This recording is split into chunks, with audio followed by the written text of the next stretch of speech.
3 time मिलके बोलेंगे गंगा मैया की जय, की जय, की जय।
Welcome back to Geet's treasure. आज के इस वीडियो में आप लोग के साथ शेयर करूंगी मेरे तुंगनाथ मंदिर का ट्रिप का पूरा एक्सपीरियंस और जितनी भी डिटेल्स मेरे पास हैं पॉसिबल वो सब कुछ मैं आप लोग के साथ इस वीडियो में शेयर करूंगी। सो मेरी जो ट्रिप स्टार्ट हुई थी वो 7 दिसंबर 2021 को शुरू हुई थी। सो ये लास्ट ईयर की बात है। मेरे पास कुछ फुटेज थी तो मैंने सोचा क्यों ना मैं आप लोग के साथ सारी डिटेल्स शेयर कर दूँ। तो हम लोगों ने अपनी ट्रेन की बुकिंग्स 1 से 1.5 महीने पहले कर ली थी। स्लीपर की ट्रेन की बुकिंग थी क्योंकि ठंड पड़ रही थी तो एसी की कोई ज़रूरत नहीं थी, लेकिन फिर भी हम लोग ब्लैंकेट्स लेकर के गए थे क्योंकि स्लीपर क्लास में अगर आप ब्लैंकेट नहीं लेके गए हो तो आपको रात में ठंडी लगेगी। तो इस बात का आप ध्यान रखें कि आप साथ में ब्लैंकेट लेकर के जाएँ। और हम लोग जा रहे हैं लखनऊ से हरिद्वार, तो ट्रेन की बुकिंग्स ऑलरेडी डन थी। तो ये आप ज़रूर मेक श्योर करें कि सारी बुकिंग्स आप पहले से कराएं। और दूसरा ये कि चौपटा जाने के लिए, तुंगनाथ मंदिर जाने के लिए चौपटा जाना पड़ता है और चौपटा की दूरी हरिद्वार से लगभग 230 किलोमीटर है। वैसे गूगल मैप में आपको ये 180 के समथिंग दिखाएगा, लेकिन गूगल शॉर्टेस्ट मैप दिखाता है, शॉर्टेस्ट रूट दिखाता है। इस वजह से अगर आप आर्टिकल्स पढ़ेंगे तो आपको पता चलेगा कि रियल जो दूरी है हरिद्वार से चौपटा तक की वो 230 किलोमीटर है। तो हम लोग को पहले हरिद्वार पहुंचना है, उसके बाद हम लोग अपनी जर्नी आगे स्टार्ट करेंगे तुंगनाथ मंदिर के लिए। तो चलिए शुरू करते हैं। एंड अगली सुबह 8 तारीख को हम लोग लगभग 5:30 बजे के करीब पहुंच गए थे हरिद्वार के रेलवे स्टेशन। स्टेशन से बाहर निकलते ही आपको बहुत सारी शॉप्स मिल जाएंगी जहां पे आप नाश्ता पानी कर सकते हैं। आपको कुछ भी ढूंढना नहीं पड़ेगा। एक टूरिज़्म प्लेस है, टूरिज़्म स्टेट है, तो आपको कुछ भी ढूंढना नहीं पड़ेगा। आपको बहुत आसानी से बहुत सारी शॉप्स लाइन से मिल जाएंगी जहाँ पे आप चाय पी सकते हैं, नाश्ता कर सकते हैं। तो मैंने भी यहाँ पे चाय पी। उसके बाद फिर एक स्ट्रीट वेंडर से हम लोगों ने खस्ता और आलू खाए थे। उसके बाद हमारी कार रेडी थी हमें आगे ले जाने के लिए। हरिद्वार रेलवे स्टेशन पर हमारी कार पहले से बुकड थी, वो आ गई थी। एंड आप लोग को यकीन नहीं होगा गाइज हम लोग की कार कैसे बुक हुई थी। हम लोग ट्रेन में बैठे थे, एक दूसरे से बातें कर रहे थे कि कैसे होगा बुकिंग कैसे होगी। लेकिन तब तक में एक भैया कोई अननोन थे, उन्होंने पूछा कि आप लोग को कहाँ जाना है। हम लोग ने बताया हम लोग को चौपटा जाना है। तो उन्होंने हम लोग को एक नंबर दिया, उन्होंने कहा इस पर आप बात कर लीजिए और आपका आसानी से बुकिंग्स हो जाएंगी। एंड फॉर्चुनेटली बहुत अच्छी बुकिंग हुई थी और एक्सपीरियंस भी बहुत अच्छा था। तो हम लोग आगे बढ़े ऋषिकेश से आगे, जहाँ पे हम लोगों ने एक व्यू पॉइंट हम लोग को मिला जहाँ पे गंगा रिवर बह रही थी और बहुत प्यारी लग रही थी। और व्यू पॉइंट बहुत अच्छा था, पूरे पहाड़ दिख रहे थे, नदी बह रही थी, बहुत प्यारा लग रहा था। वहाँ पे भी सबने फ़ोटो खिंचाई। उसके बाद फिर हम लोगों ने सामने के ही एक रेस्टोरेंट था, उस रेस्टोरेंट का मुझे नाम नहीं याद है, लेकिन खाने का एक्सपीरियंस आपको उत्तराखंड में रिकमेंडेशन की ज़रूरत नहीं है। आप जहाँ भी बैठ करके खाना खाएंगे आपको हर जगह खाना अच्छा लगेगा, कोई प्रॉब्लम नहीं होगी खाने की उत्तराखंड में। वैसे तो जितना मैंने एक्सपीरियंस किया मेरी 2 बार की ट्रिप में। उसके बाद फिर हम लोग आगे बढ़े, खाना खा करके पूरा प्रॉपर हम लोग ने नाश्ता करके आगे बढ़े और फिर हम लोग चलते जा रहे थे। बस व्यू पॉइंट्स पे रुक रहे थे जहाँ भी रुकने का मन हो रहा था और बहुत अच्छे व्यू पॉइंट्स बीच में आए। एक हम लोग संगम पॉइंट पे भी आए और ऐसे ही मस्ती करते करते हम लोग लगभग 5:30-6 के करीब सारी नाम के विलेज में पहुँचे। सारी नाम का एक गांव है जो चौपटा से लगभग 20 से 30 किलोमीटर पहले पड़ता है। वहाँ पे हम लोगों ने स्टे किया, रात हम लोगों ने वहीं पे अपनी बिताई। उसके बाद आगे की जर्नी स्टार्ट करी। बहुत अच्छा व्यू था वहाँ से। ठंड बहुत ज़्यादा बढ़ गई थी, मेरी कैप भी बाहर निकल आई थी और काफ़ी अच्छा व्यू पॉइंट वहाँ से, सामने बहुत सारे घर बसे हुए थे, बहुत प्यारा था। तो गाइज़ कुछ ऐसा व्यू था मेरे होटल के सामने से। बहुत अच्छा व्यू पॉइंट था, बहुत पहाड़ ही पहाड़ दिख रहे थे, बहुत प्यारा लग रहा था। ये सुबह सुबह का टाइम है। और गाइज़ मैं आपको बताना चाहती हूँ कि जब भी आप चौपटा जाते हैं तो उससे पहले एक जगह पड़ती है सारी में ही, जिसका नाम है देवरिया ताल। यहाँ भी लोग जाते हैं, घूमते हैं, मस्ती करते हैं और वापस आ जाते हैं। तो हम लोगों ने भी सुबह सुबह ट्रैक स्टार्ट करी। लगभग 2 से 2.5 किलोमीटर की ट्रैक है देवरिया ताल देखने के लिए। अभी देवरिया ताल से होकर के चौपटा जाना है, उसके बाद की अपडेट आगे वीडियो में आती रहेगी। चलो चले।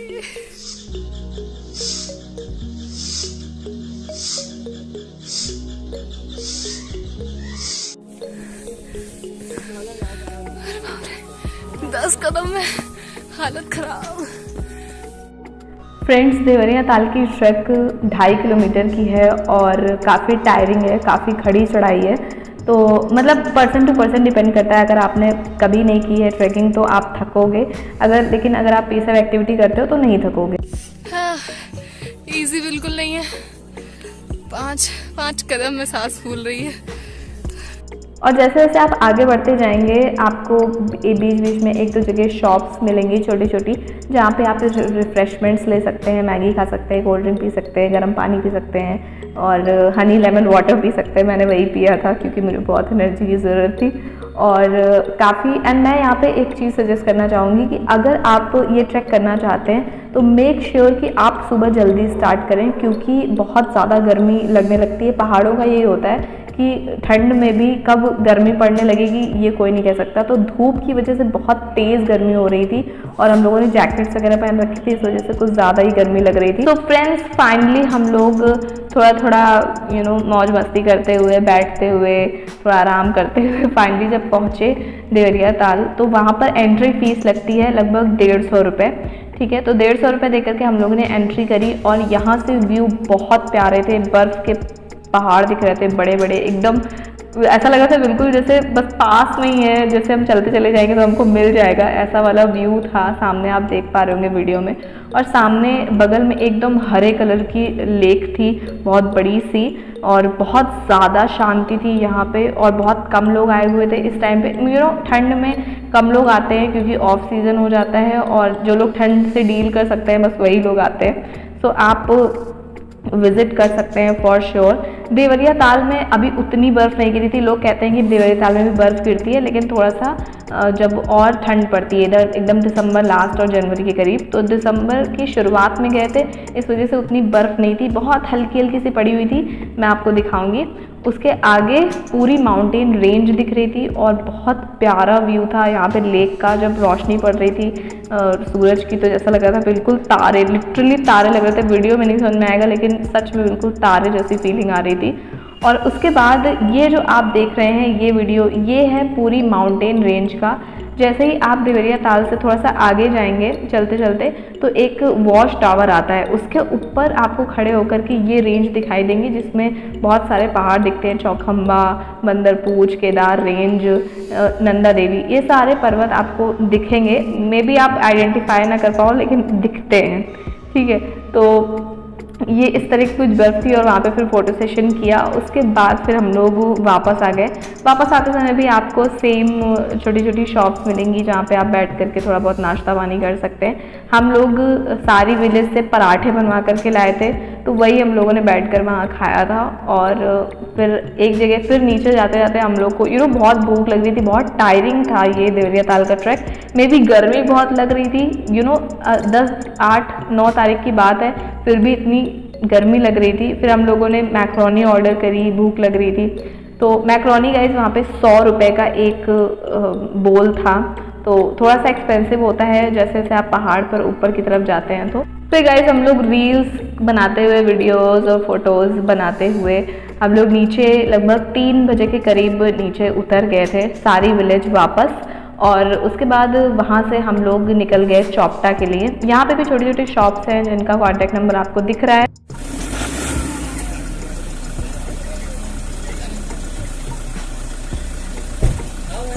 उसके बाद गाइज हम लोग निकल गए चौपटा के लिए। सारी गांव से चौपटा तक की दूरी 20-25 किलोमीटर है। उतना जाने में हम लोग को ज़्यादा टाइम नहीं लगा, सनसेट से पहले हम लोग पहुंच गए थे। फिर जैसे ही आप कभी चौपटा जाएंगे तो जैसे ही आप एंटर करेंगे ना, वहाँ पे ज़्यादा स्टेज के ऑप्शन नहीं है, होटल्स बहुत कम है वहाँ पे। तो जो सबसे पहला राइट साइड में जो होटल पड़ता है ना, उसी में हम लोग रुके थे। वहाँ पे 3 रूम थे, जिसमें से 2 रूम हम लोगों ने ले लिए थे रेंट पे, और बाकी एक में कोई भी नहीं था।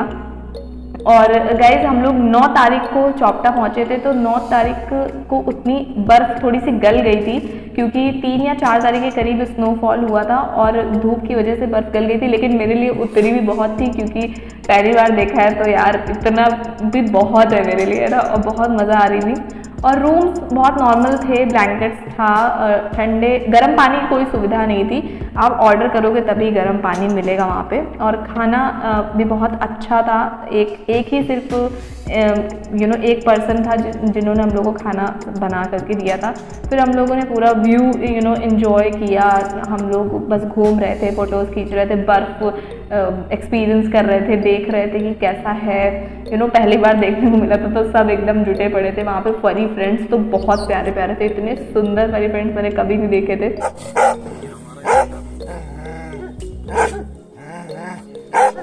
और गाइस सनसेट तो इतनी जल्दी हो गया था ना, नज़रों के सामने से एकदम अचानक से गायब हो गया, और मोबाइल का वीडियो भी नहीं ऑन कर पाए थे, और बिल्कुल नज़रों के सामने ही सनसेट हो गया।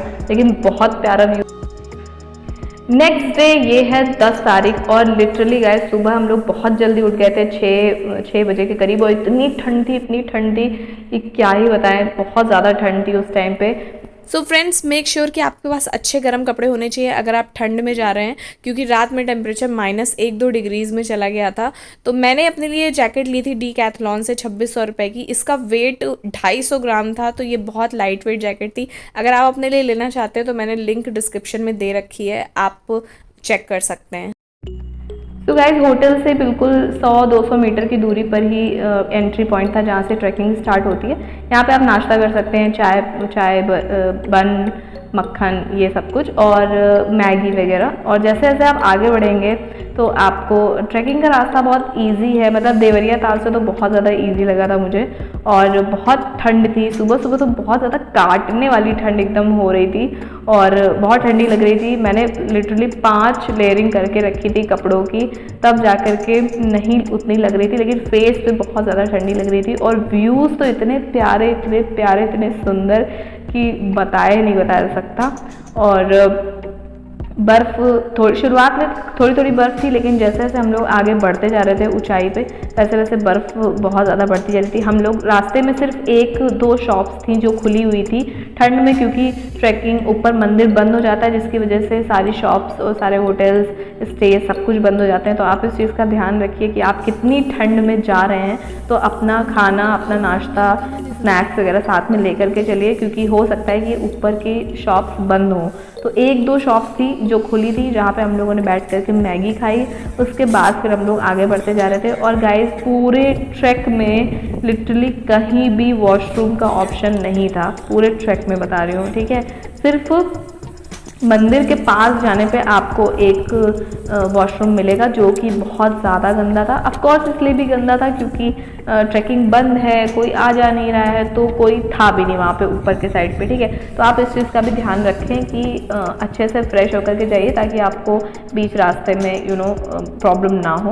बाकी जैसे जैसे हम लोग ऊपर बढ़ रहे थे, बहुत अच्छी स्नो देखने को मिल रही थी, बहुत मज़ा आ रहा था। और हम लोग बस बढ़ते जाते, और ठंड बनी हुई थी, में धूप आ गई थी, लेकिन ठंड उतनी ही लग रही थी, हवा बहुत तेज़ चल रही थी। फिर धीरे धीरे हम लोग आगे बढ़े। और गाइस पता है आपको, वहाँ के जो लोकल्स थे ना, वो हम लोगों से इतनी जल्दी चल रहे थे कि जैसे लग रहा था कि उनका डेली का काम लग रहा था, और हम लोग पीछे ही रह जा रहे थे उनसे। और फ्रेंड्स व्यूज़ बहुत प्यारे थे, बहुत सुंदर, इतनी अच्छी फुटेज आई थी, वीडियोस फोटोज़ इतनी प्यारी आई थी, बाद में देख देख के बहुत ज़्यादा मन खुश हो रहा था। तो आप ज़रूर एक बार विज़िट कर सकते हैं तुंगनाथ मंदिर, जा सकते हैं आप ट्रैकिंग के लिए और दर्शन कर सकते हैं। और मैं आपको बताना चाहूँगी वहाँ पे हम लोगों ने खूब बर्फ़ से खेला, बहुत अच्छी बर्फ़ पड़ी हुई थी, पहली बार बर्फ़ से खेलने को मिला था तो बहुत अच्छा लग रहा था। लेकिन ऑल्दो हाथ बहुत ज़्यादा ठंडे हो रहे थे, लेकिन थोड़ा बहुत चलता है। और फ्रेंड्स जैसे जैसे धूप बढ़ रही थी ना, वैसे वैसे थोड़ा ठंडी कम लग रही थी, तो इस वजह से मैंने कैप उतार दी थी। और बहुत ज़्यादा गहराई है। एंड आप लोग की इन्फॉर्मेशन के लिए बता दूं कि चौपटा में जो तुंगनाथ मंदिर है वो शिव जी का हाईएस्ट ऊंचाई पे बना हुआ मंदिर है, बहुत ऊंचाई, सबसे ज़्यादा ऊंचाई पे बना हुआ मंदिर है। और इसकी ऊंचाई माना जाता है कि एवरेस्ट की आधी है, ठीक है। तो आप ये मत सोचना कि मैंने आधा एवरेस्ट चढ़ लिया, ऐसा कुछ ही नहीं है। आप को कार वहाँ तक लेकर के जाती है और बस आपको 3 से 4 किलोमीटर का ट्रैक करना होता है। तुंगनाथ मंदिर की जो ट्रैक है वो 3.5 से 4 किलोमीटर की है, लेकिन वो भी काफ़ी टायरिंग है अगर आप पहली बार ट्रैकिंग कर रहे हैं तो। बहुत थकावट हो रही है। तो फ्रेंड्स ये क्लिप देख के याद आया कि आपको जूते भी रेंट पर लेने हैं। जैसे ही आप एंट्री पॉइंट जहाँ पर है तुंगनाथ मंदिर की ट्रैक के लिए, वहीं के पास में आपको जूते रेंट पर मिल जाएंगे। 250, 300, 350 साइजेस पे डिपेंड करता है कि किसके पैर का कितना साइज़ है। तो ज़रूर से ज़रूर इसको ले लेना, क्योंकि बर्फ़ में इसके बिना काम नहीं चल पाएगा। और फ्रेंड्स मैं आपको ये बताना चाहूँगी कि जब आप ठंड में ट्रैकिंग करते हैं तो ऊपर मंदिर बंद रहता है। दिसंबर के टाइम पे, दिसंबर, जनवरी, फरवरी इन टाइप पे ट्रैकिंग बंद रहती है। तो ट्रैकिंग चलती है लेकिन मंदिर बंद रहता है, तो इस चीज़ का आप खास ध्यान रखिए। वहाँ पे सारी शॉप सब कुछ बंद रहता है, तो उस अकॉर्डिंग अपने लिए स्नैक्स सब कुछ लेकर के जाइए। फाइनली हम लोग मंदिर तक पहुँचे और वहाँ पे हम लोगों ने दर्शन किए। वहाँ पे मतलब मंदिर देखा, क्योंकि ऑफकोर्स बंद था मंदिर, तो बस मंदिर को ध्यान से देखा, वहाँ पे फ़ोटोज़ खिंचवाए, मंदिर की वीडियोज़ बनाई, फ़ोटोज़ बनाए। और बहुत अच्छा एक्सपीरियंस था, बहुत प्यारा मंदिर था, इतना सुंदर मतलब नेचुरल ब्यूटी है ना। आपको ज़रूर एक बार देखना चाहिए। बहुत प्यारी फ़ोटोज़ आ रही थी और अभी भी देखते हैं ना तो याद आता है। बहुत प्यारा मंदिर है, बहुत प्यारे व्यू हैं, एक बार ज़रूर से ज़रूर वहाँ पे आप विज़िट करिए। उसके बाद खैर वहाँ पे बहुत कम लोग थे। उसके बाद हम लोग आगे बढ़े और मंदिर के आगे पड़ता है चंद्रशिला टॉप, जो है 1 से 1.5 किलोमीटर की ट्रैक, ठीक है। लेकिन मेरी जाने की बिल्कुल भी हिम्मत नहीं हुई, क्योंकि बहुत ज़्यादा ऊंचाई पे था और फिसलन बहुत ज़्यादा थी बर्फ़ की वजह से। चंद्रशिला बहुत रिस्की था, बहुत स्लिपरी था, इस वजह से क्विट कर दिया, क्योंकि मरना नहीं है। और बर्फ गल गई थी तो एकदम चिकनी कांच ही जैसे। तो भाई मेरे ग्रुप में सिर्फ एक भैया थे जो चंद्रशिला तक गए थे और वही फ़ोटो लेकर के आए थे। कुछ ऐसा दिखता है चंद्रशिला जैसा आपने देखा। उसके बाद फिर हम लोग ने भैया का वेट किया, हम लोग वहीं पे वेट कर रहे थे और जब तक भैया आए नहीं, फिर जैसे ही भैया आए हम लोग वापस चले गए। फ्रेंड्स उसके बाद हम लोग लगभग 4, साढ़े 4 बजे के करीब नीचे पहुंच गए थे, ट्रैकिंग करके पूरी कंप्लीट। और फिर हमारी कार रेडी थी बिल्कुल हमें ले जाने के लिए नीचे। और उसी शाम में हम लोग निकल गए वापस ऋषिकेश के लिए। और रास्ते में एक जगह रुक करके हम लोगों ने खाना खाया। जैसा कि मैंने कहा कि खाने के लिए किसी भी रिकमेंडेशन की ज़रूरत नहीं है, क्योंकि उत्तराखंड में हर जगह आपको खाना अच्छा मिलेगा, टेस्टी मिलेगा, तो कोई टेंशन वाली बात नहीं है। आप कहीं भी अच्छी जगह देख करके खाना खा सकते हैं, बहुत टेस्टी खाना मिलेगा। और उसके बाद हम लोग ऋषिकेश पहुँचे लगभग 10 से साढ़े 10 बजे के करीब। 4 से 5 घंटे लगभग लगे और हम लोग ऋषिकेश पहुँच गए। और हम लोग इस होटल में रुके, होटल द रॉयल गैलेक्सी, बहुत अच्छा होटल था। और इस होटल के आसपास बहुत सारी ट्रैवल एजेंसीज़ हैं जिनके थ्रू आपको बुकिंग्स करा सकते हैं पूरी अपनी ट्रिप की। उसके बाद हम लोगों ने राफ्टिंग करी अगले दिन सुबह। तो फ्रेंड्स मैं आपको यही अंतर बताना चाहती हूँ ऑफ सीज़न और पीक सीज़न का। मैंने ऑफ सीज़न ठंड में राफ्टिंग करी थी तो 550 रुपये की राफ्टिंग थी 16 किलोमीटर की, और वही सेम 16 किलोमीटर की राफ्टिंग मैंने अभी लेटेस्ट मई में करी तो उसकी जो कॉस्ट थी वो थी 1050 रुपये। तो आप डिसाइड करो कि आपको किस सीज़न में घूमना है, और ये तो श्योर है कि ऑफ सीज़न घूमना बहुत सस्ता पड़ता है। तो फर्स्ट वाले भी ध्यान से सुनना और सेकंड वाले भी, ठीक है। सो फर्स्ट वेलकम करता हूँ व्हाइट वाटर रिवर राफ्टिंग में। Thank you. तो स्टार्टिंग पॉइंट है, इसका नाम है शिवपुरी, एंड पॉइंट होगा रामझूला, ठीक है। जो ये हमारी बोट है, ये बोट का front side then back side and right and left side, okay. Guide हमेशा बैक साइड में बैठता है बोट को डायरेक्शन करने के लिए। बाकी आपका काम क्या है, ये पैडल चलाना। जब आप अच्छा पैडल चलाओगे तभी आप लोगों को मजा आएगा और सेफ भी जाओगे, ठीक है। तो टू स्ट्रॉन्ग पैडलर और थोड़ा जिनका वेट हैवी हो फ्रंट में बैठेंगे, राइट एंड लेफ्ट में। कहाँ बैठेंगे? Right and left. हाँ, तो बैठना किस तरीके से है, जो राइट साइड में बैठेगा प्रॉपर आउटसाइड बिल्कुल इस तरीके से जैसे मैं बैठा हूँ, फेस फ्रंट साइड को होना चाहिए। जो राइट साइड में बैठेगा उनका राइट वाला फीट यहाँ पे लॉक होगा, ये ग्रिप बना है, ठीक है। जो राइट साइड में बैठेगा राइट वाला फ्रंट में लॉक होगा, ये ग्रिप बना है। लेफ्ट वाला बैक साइड में लॉक होगा इस तरीके से, ठीक है। जो लेफ्ट साइड में बैठेगा left front right back side में लॉक होगा। सेकेंड सीट में जो बैठेगा बैठना सेम पोजीशन में, सेम पोजीशन में बैठना है। सेकेंड सीट में भी सेम पोजीशन में बैठना है। तो ये राफ्ट है हमारी जो, ये टोटल 9 चेम्बर में डिवाइड है, ठीक है। 4 side chamber, 1 bottom, 4 cross tube. तो मिडल में होता है क्रॉस ट्यूब पैर लॉक करने के लिए, फुट ग्रिप करने के लिए, ठीक है। तो राइट वाला फ्रंट में लॉक करना है जो राइट साइड में बैठेगा, और लेफ्ट वाला बैक साइड में लॉक करना है हल्का सा सपोर्ट के लिए। समझ में आ गया? जो लेफ्ट में बैठेगा लेफ्ट फ्रंट राइट बैक। क्या कह रहा, क्या कह रहे? जो राइट साइड में बैठेगा राइट फ्रंट लेफ्ट बैक। तो इस तरीके से बैठना प्रॉपर आउटसाइड, ठीक है, बिल्कुल इस तरीके से जैसे मैं बैठा हूँ, ठीक है। उसके बाद क्या है, बैठना सब में इस तरीके से है, ठीक है। उसके बाद आपके हाथ में दे रखा है हथियार। क्या हथियार ही है, हथियार नहीं पकड़, पैडल। इसको बोलते हैं पैडल। हथियार कुछ और होता है, पैडल होता है। देख के समझ गया, कुछ और समझते हो। हैं? कुछ और हथियार मतलब कुल्हाड़ी, लड़ी, हाँ समझ डबल मीनिंग मत करो मेरे भाई। हम कुल्हाड़ी की तो बात ये है पैडल। ये पैडल 3 पार्ट में डिवाइड है, first T, second shaft, third blade. How to hold your paddle? Like this, thumb down, 4 finger up, second hand just near the blade, any time, blade के नजदीक से, एनी टाइम इस तरीके से hold होगा, ठीक है। तो रिवर में चलते चलते गाइड कुछ कमांड्स देगा आपको, जिसको आपने फॉलो करना है। तो फर्स्ट आपको बोलेगा पैडल राइट फॉरवर्ड। तो पैडल फॉरवर्ड में आपने क्या करना है, elbow straight, lean your body front to back.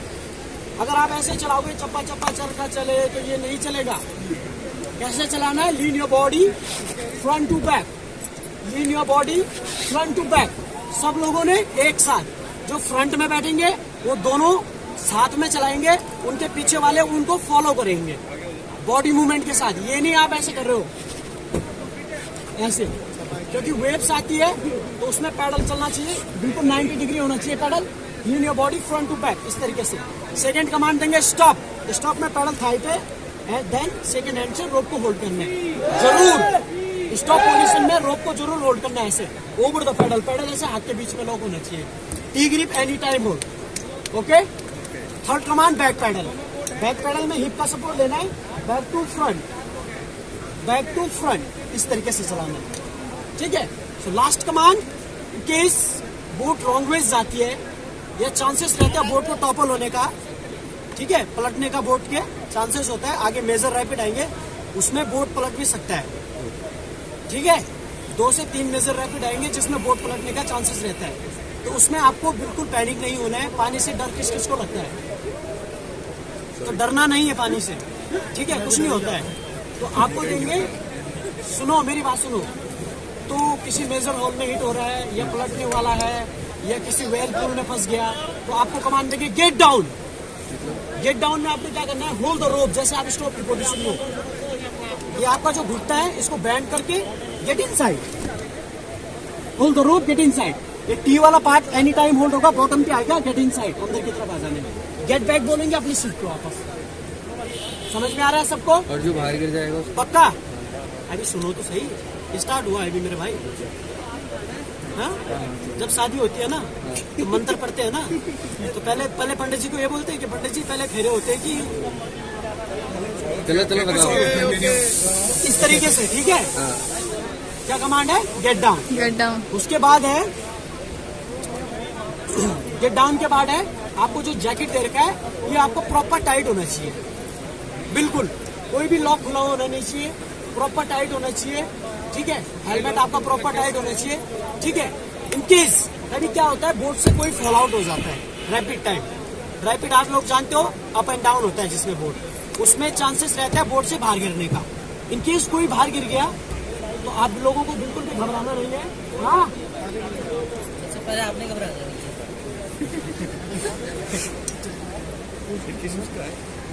Imran Khan का यार, जो कोविड का वो आया तो क्या होता है ना, इनकेस कोई बाहर गिर गया तो उसको क्या करना है, व्हाइट वाटर स्विमिंग पोजीशन।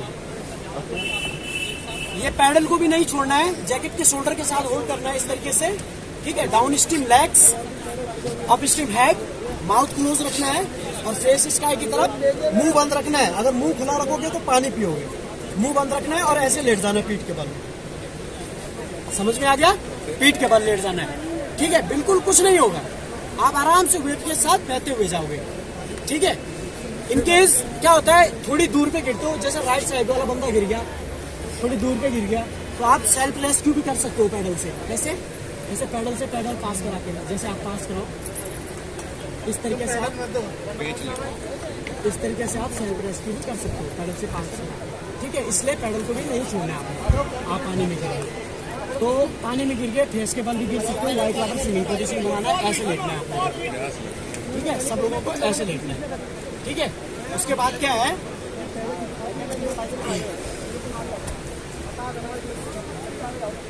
इतना हो गया, ठीक है? और कोई बाहर गिर जाता है, कोई थोड़ा दूर चले जाता है देखे बोर्ड से, जैसे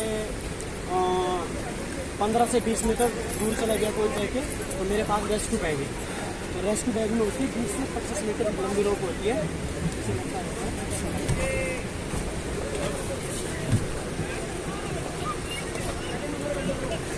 इसका ऑप्शन नहीं है, तो मैं ये बैग थ्रो करूंगा आपके पास, ठीक है? बैग को थ्रो करूंगा, ये नहीं कि इतना अच्छा थ्रो नहीं है कि बैग आपके पास ही गिरेगा, थोड़ा इधर उधर गिर सकता है, कोशिश करना है इसको पकड़ने की। तो इसको पकड़ना किस तरीके से है, इसके अंदर बहुत लंबी रोप होती है, ठीक है? पहले एक लपेटा मारना हाथ पे ऐसे, और इसका माउथ क्लोज करके जैकेट के शोल्डर के साथ पैडल को भी पकड़ के और बैग फ्लोटिंग करनी है। समझ में आया? ठीक है? अगर नहीं होता है, रस्सी भी हाथ में नहीं आती, बैग हाथ में आता है, तो बैग का क्या, बैग वाला पार्ट पकड़ लेना, ये वाला, ठीक है? ऐसे पकड़ लेना। समझ में आ गया? ये मैं आपको रेस्क्यू कर लूँगा। इनकेस बोट पलट जाता है, टॉपल हो जाता है, पूरा उल्टा हो जाता है, उस सिचुएशन पे जो आपको घबराना नहीं है, बिल्कुल भी रिलैक्स रहना। जितना आप रिलैक्स रहोगे उतना पानी कम पियोगे, ठीक है? बिल्कुल रिलैक्स रहना है। और मैं क्या बोल रहा है, जो आपको गाइड उस समय पे बोलेगा कि बोट को छोड़ो, अगर बोट उल्टी हो गई गाइड बोलेगा बोट को छोड़ो, फ्रंट में जाओ बो लाइन पे सब लोग, तो सब लोगों को इस पे जाना है, इसको बोलते हैं बो लाइन, ये फ्रंट साइड की पहचान है। सब लोगों को फ्रंट में जाना है बो लाइन पे, ठीक है? बो लाइन पे जाना है और क्या करना है, इसको होल्ड करके रखना है। उसके बाद ही बोट उल्टी होगी, उसके बाद ही आप लोगों को क्या करेंगे, रेस्क्यू करेंगे, ठीक है? अगर आप साइड से छोड़ोगे नहीं तो बोट उल्टी नहीं हो पाएगी, आप रेस्क्यू नहीं हो पाओगे, तो उतना आप पानी पियोगे, ठीक है? तो आप लोगों को ये चीज़ें ध्यान में रखनी है। तो आगे आपको गाइड चलते चलते बताता रहेगा, तो जो गाइड आपको इंस्ट्रक्शन देगा वो आपने फॉलो करने हैं अच्छे ढंग से, और क्या, मज़े करने हैं, ठीक है? ये नहीं कि मज़े नहीं करने, मज़े भी करने हैं। और रैपिड टाइम कोई साउंड नहीं करेगा, रैपिड में फास्ट पैडलिंग, स्टॉप बोलेंगे तो स्टॉप, और खाली टाइम पे मज़े। समझ में आ गया? रैपिड के मजे तब ले जाते हैं जब आप साउंड नहीं करोगे, तभी आप रैपिड के मजे ले पाओगे। ओके? समझ में आ गया ब्रदर? तो 3 टाइम मिलके बोलेंगे गंगा मैया की जय, की जय, की जय। किसी को मेडिकली प्रॉब्लम तो नहीं है? हार्ट, अस्थमा, मेजर सर्जरी, मिर्गी के दौरे, मेडिकली सब फिट है ना? अभी यहीं पे बता दो सब।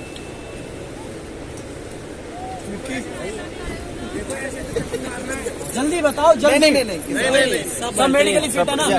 अभी तक तो सब ठीक ही है।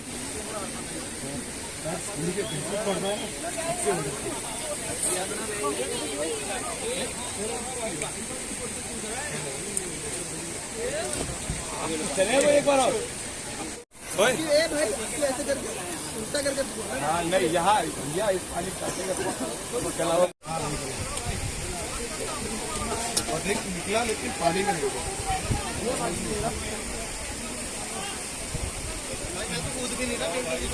चलाओ फॉरवर्ड, चलो थोड़ा फास्ट पेडलिंग करना है एवरीवन।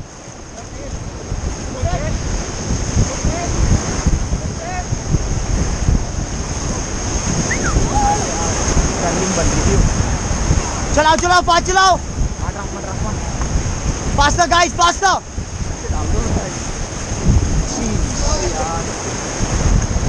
चलो एक साथ चलाओ, एक साथ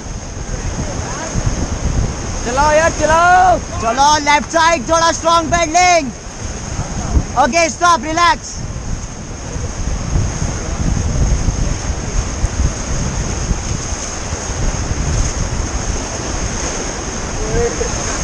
लेट्स गो फॉरवर्ड।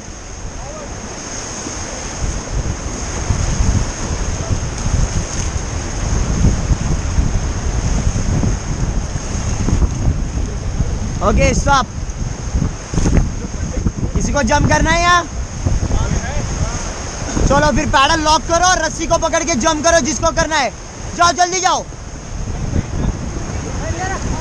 फ्रेंड्स, मेरा राफ्टिंग एक्सपीरियंस बहुत अच्छा था। पहली बार था तो मुझे थोड़ा डर लग रहा था, तो लेकिन एक्सपीरियंस बहुत ज़्यादा प्यारा था। इतना अच्छे से गाइड लोग बताते हैं ना कि कोई भी आसानी से कर सकता है, तो ज़रूर करना जब भी ऋषिकेश जाना। और बाकी क्लिफ जंपिंग का एक्सपीरियंस मेरा थोड़ा गड़बड़ हो गया था। एक मैगी पॉइंट पड़ता है जहाँ पे लोगों को एक बहुत ऊंची रॉक से नीचे पानी में कूदना रहता है, तो वो थोड़ा सा गड़बड़ हो गया था क्योंकि मुझे डर लग रहा था और गाइड ने मुझे पानी में ढकेल दिया था, तो वहाँ पे थोड़ा गड़बड़ हो गया था। लेकिन आप ट्राई कर सकते हो अगर आपको डर नहीं लगता है तो। बाकी अभी मैं रिसेंट गई थी तो क्लिफ जंपिंग बंद थी किसी रीज़न की वजह से, और ओवरऑल एक्सपीरियंस बहुत प्यारा था।